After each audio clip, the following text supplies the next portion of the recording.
Hello, folks, and thanks for joining me for the final part of Carmilla, the vampire story that we have been gradually working our way through for the past few months. So we are in the final stretch. Chapters 15 and 16 are all that's left.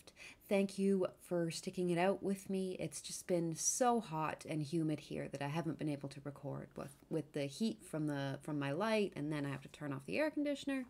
But it's finally not quite so unbearable, so I thought better seize the chance while I have it and record the last part of Carmilla. So before we get into it, oh, pardon me, itchy nose. Before we get into it, just the usual warnings. You know, these are older stories and they often contain attitudes and implications about race, gender, sexuality, whatever you can think of that is rightly distasteful to modern people. So if that sounds like not quite your thing, feel free to move on and find a different video. The other warning is that the things that give rise to spooky stories, ghost stories, are often tragic and unfortunate circumstances that deal with things like murder, suicide, that kind of thing. So again, if that sounds like maybe not quite your thing, you don't have to stay here. Belly, what are you doing? Oh, okay, that's fine. She's just got a cat toy. But otherwise, we are going to head straight on into the final bit of Carmilla. And as always, I apologize in advance for any misspeakings. Sorry, I'm just trying to get my mic in a better position here where it's not going to... See, I didn't want it to do that, which was slide right off the stand. All right, let me just give me a second here. If you can go there, you can go there, and I can put this thing back on. That would be quite helpful.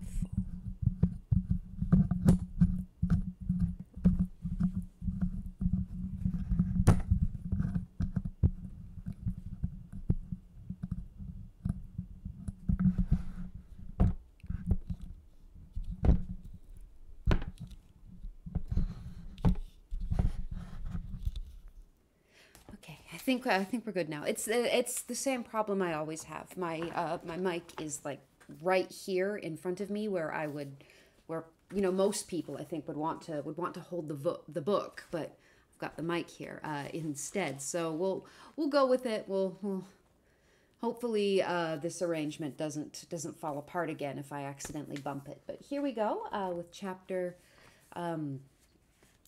chapter 15 of Carmilla, and it is called Ordeal and Execution. As she spoke, one of the strangest looking men I ever beheld entered the chapel at the door through which Carmilla had made her entrance and exit. He was tall, narrow-chested, stooping with high shoulders, and dressed in black. Oh, so like every goth emo kid in popular media ever. His face was brown and dried in with deep furrows. He wore an oddly shaped hat with a broad leaf. I mean, dude likes his hats, whatever. His hair, long and grizzled, hung on his shoulders. He wore a pair of gold spectacles and walked slowly with an odd... Oh my God, what is that?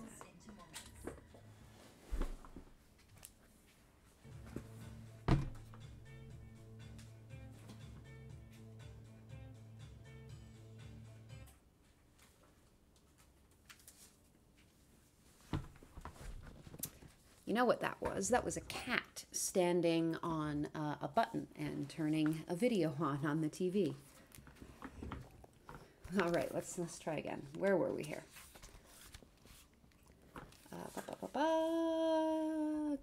And walked slowly with an odd shambling gait, with his face sometimes turned up to the sky and sometimes bowed down towards the ground, seemed to wear a perpetual smile. His long, thin arms were swinging, and his lank hands, in old black gloves ever so much too wide for them, waving and gesticulating in utter abstraction. "The very man!" exclaimed the general, advancing with manifest delight.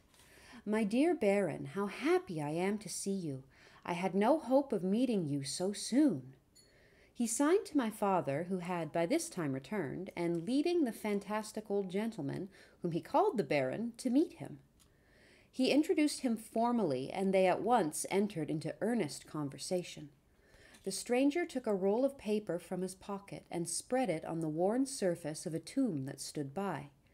He had a pencil case in his fingers, with which he traced imaginary lines from point to point on the paper, which from their often glancing from it together at certain points of the building, I concluded to be a plan of the chapel. He accompanied what I may term his lecture with occasional readings from a dirty little book whose yellow leaves were closely written over. So dirty as in old and worn, not dirty as in like pornographic or something. Although that would be quite the retelling. That retelling of Carmilla actually does exist in several forms, but that's not what we're doing here. So, moving right along. They sauntered together down the side aisle, opposite to the spot where I was standing, conversing as they went. Then they began measuring distances by paces, and finally they all stood together, facing a piece of the side wall, which they began to examine with great minuteness, pulling off the ivy that clung over it and rapping the plaster with the ends of their sticks, scraping here and knocking there. Well, it's nice to know that the scientific use of a good old-fashioned stick has a long and illustrious history. If you're not sure about something, just poke it with a stick. That's probably fine. All right, I'm trying to be better about sitting up properly because I slouch a lot, and then I wonder why my back and shoulders hurt.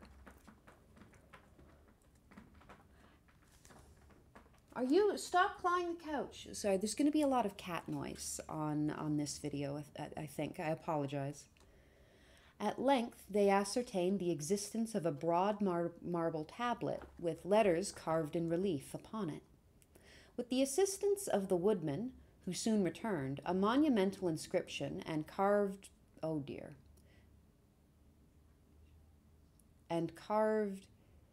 escutcheon? I hope I don't have to say that word again. And carved escutcheon were disclosed. They proved to be those of the long-lost monument of Mircalla, Countess Karnstein. The old general, though not, I fear, given to the praying mood, raised his hands and eyes to heaven in mute thanksgiving for some moments. "Tomorrow," I heard him say, "the commissioner will be here and the inquisition will be held according to law." I don't know if I approve of inquisitions, generally. "Baron, how can I thank you? How can we all thank you? You will have delivered this region from a plague that has scourged its inhabitants for more than a century. The horrible enemy, thank God, is at last tracked." What did I say about clawing the couch? My father led the stranger aside, and the general followed. I know that he had led them out of hearing, that he might relate my case, and I saw them glance often quickly at me as the discussion proceeded. I just can't get behind excluding this young woman from her own sort of medical history and medical decisions. That's not cool. It's very paternalistic. It's kind of gross. My father came to me, kissed me again and again, and leading me from the chapel, said, "It is time to return, but before we go home, we must add to our party the good priest, who lives but a little way from this, and persuade him to accompany us to the Schloss." In this quest we were successful, and I was glad, being unspeakably fatigued when we reached home. But my satisfaction was changed to dismay on discovering that there were no tidings of Carmilla. Of the scene that had occurred in the ruined chapel, no explanation was offered to me, and it was clear that it was a secret which my father, for the present, determined to keep from me. Yeah, God forbid she should know what's going on in her own life. It's not like she's 5. Come on. The sinister absence of Carmilla made the remembrance of the scene more horrible to me. The arrangements for the night were singular. 2 servants and Madame were to sit up in my room that night, and the ecclesiastic with my father kept watch in the adjoining dressing room.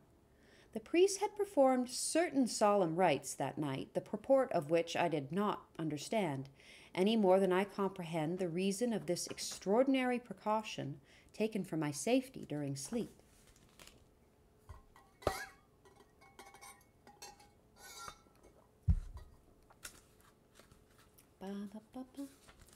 I saw all clearly a few days later. The disappearance of Carmilla was followed by the discontinuance of my nightly sufferings. You have heard, no doubt, of the appalling superstition that prevails in Upper and Lower Styria, in Moravia, Silesia, in Turkish Siberia, in Poland, even in Russia. The superstition, so we must call it, of the vampire. I don't know, that sounds a little prejudiced to me, but cool. If human testimony taken with every care and solemnity judicially before commissions innumerable, each consisting of many members, all chosen for integrity and intelligence, and constituting reports more voluminous perhaps than exist upon any one other class of cases, is worth anything, it is difficult to deny, or even to doubt, the existence of such a phenomenon as the vampire. For my part, I have heard no theory by which to explain what I myself have witnessed and experienced, other than that supplied by the ancient and well-attested belief of the country. Oh, sounds like maybe it's not a stupid superstition then, huh? The next day, the formal proceedings took place in the chapel of Karnstein. The grave of the Countess Mircalla was opened, and the general and my father recognized each his perfidious and beautiful guest in the face now disclosed to view. The features, though 150 years had passed since her funeral, were tinted with the warmth of life. Her eyes were open, no cadaverous smell exhaled from the coffin. The 2 medical men, one officially present, the other on the part of the promoter of the inquiry, attested the marvelous fact that there was a faint but appreciable respiration and a corresponding action of the heart. The limbs were perfectly pliable, the flesh elastic, and the leaden coffin floated with blood, in which to a depth of 7 inches the body lay immersed. Here, then, were all the admitted signs and proofs of vampirism. The body, therefore, in accordance with the ancient practice, was raised, and a sharp stake driven through the heart of the vampire, who uttered a piercing shriek at the moment, in all respects such as might escape from a living person in the last agony. Then the head was struck off, and a torrent of blood flowed from the severed neck. The body and head were next placed on a pile of wood and reduced to ashes, which were thrown upon the river and borne away, and that territory has never since been plagued by the visits of a vampire. My father has a copy of the report of the Imperial Commission, with the signatures of all who were present at these proceedings, attached in verification of the statement. It is from this official paper that I have summarized my account of this last shocking scene. So now we're in the final chapter, the conclusion. I write all this, you suppose, with composure, but far from it. I cannot think of it without agitation. Nothing but your earnest desire, so repeatedly expressed, could have induced me to sit down to a task that has unstrung my nerves for months to come and reintroduced a shadow of the unspeakable horror which years after my deliverance continue to make my days and nights dreadful and solitude insupportably terrific. Let me add a word or two about the quaint Baron Vordenberg, to whose curious lore we were indebted for the discovery of the Countess Mircalla's grave.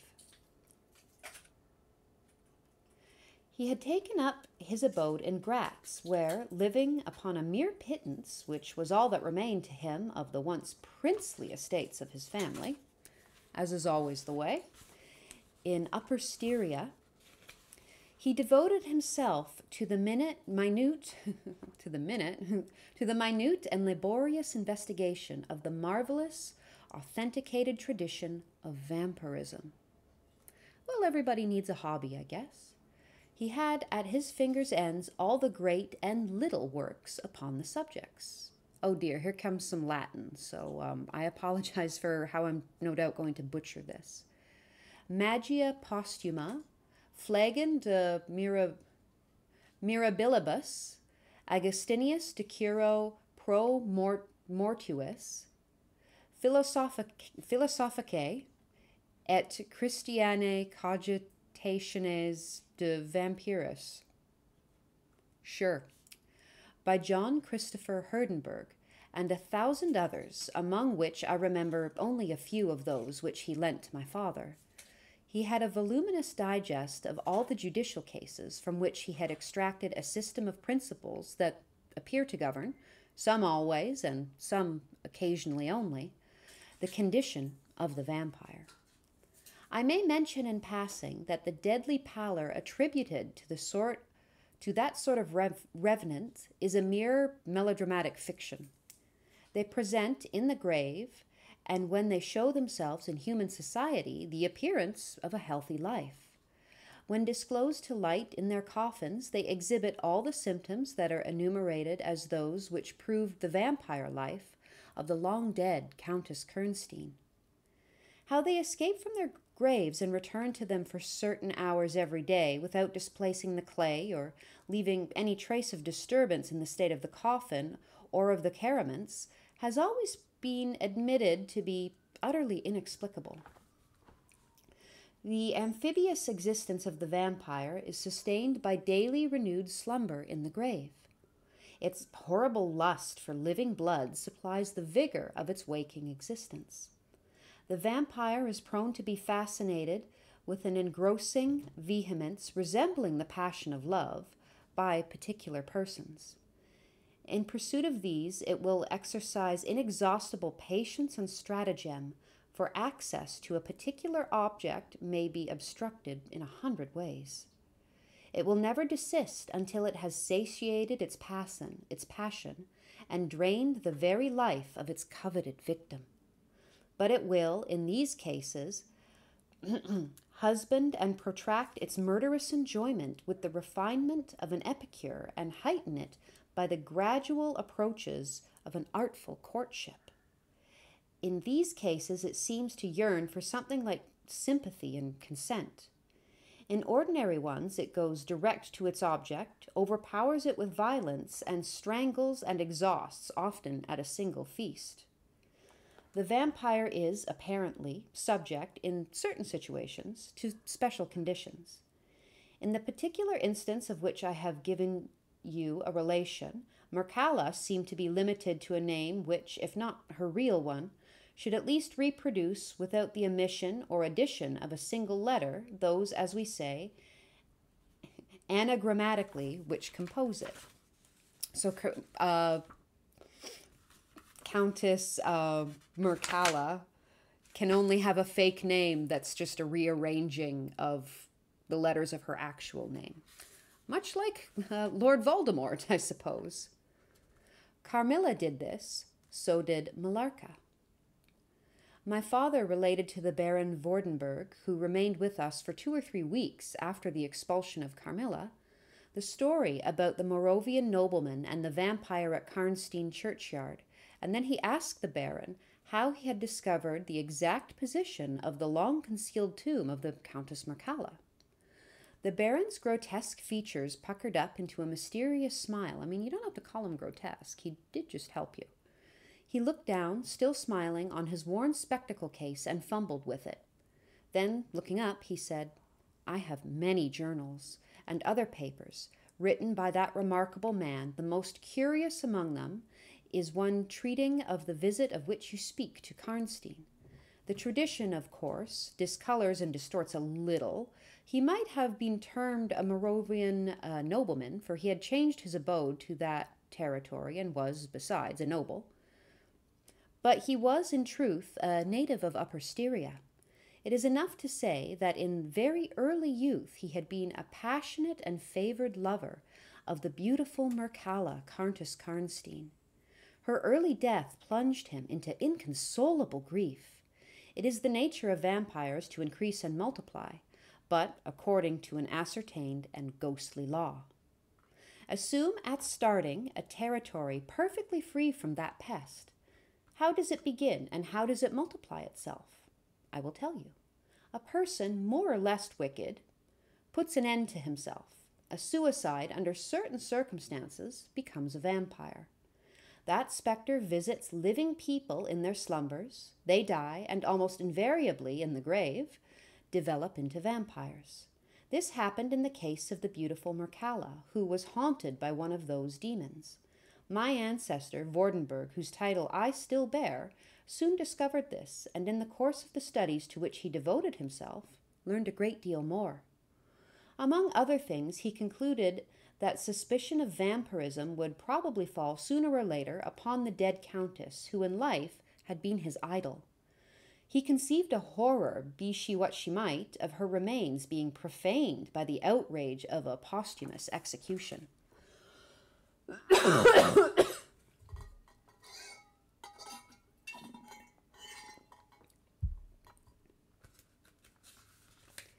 He has left a curious paper to prove that the vampire, on its expulsion from its amphibious existence, is projected into a far more horrible life, and he resolved to save his once beloved Mircalla from this. He adopted the stratagem of a journey here, a pretended removal of her remains, and a real obliteration of her monument. When age had stolen upon him, and from the veil of years he looked back on the scenes he was leaving, he considered in a different spirit what he had done, and a horror took possession of him. He made the tracings and notes which have guided me to the very spot, and drew up a confession of the deception that he had practiced. If he had intended any further action in this matter, death prevented him, and the hand of a remote descendant has, too late for many, directed the pursuit to the lair of the beast. We talked a little more, and among other things he said was this. One sign of the vampire is the power of the hand. The slender hand of Mircalla closed like a vice of steel on the general's wrist when he raised the hatchet to strike. But its power is not confined to its grasp. It leaves a numbness in the limb it seizes, which is slowly, if ever, recovered from. The following spring, my father took me on a tour through Italy. We remained away for more than a year. It is long before the terror of recent events subsided, and to this hour the image of Carmilla returns to memory with ambiguous alterations. Sometimes the playful, languid, beautiful girl. Sometimes the writhing fiend I saw in the ruined church. And often from a reverie I have started fancying I heard the light step of Carmilla at the drawing-room door.